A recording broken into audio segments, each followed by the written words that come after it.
Mo dono awi napas satop.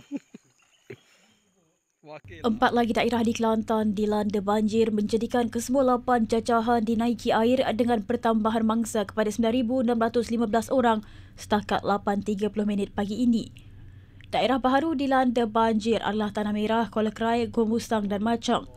Berdasarkan info bencana Jabatan Kebajikan Masyarakat JKM, kesemua mangsa banjir membabitkan 3,643 keluarga berlindung di 52 pusat pemindahan sementara PPS di 8 daerah termasuk Kota Baru, Tumpat, Pacuk dan Pasir Putih.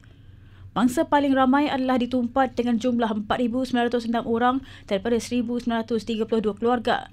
Diikuti Kota Baru seramai 2,417 orang daripada 909 keluarga, Pacuk pula 2,024 orang daripada 772 keluarga dan Pasir Putih pula dengan jumlah 167 orang membabitkan 51 keluarga.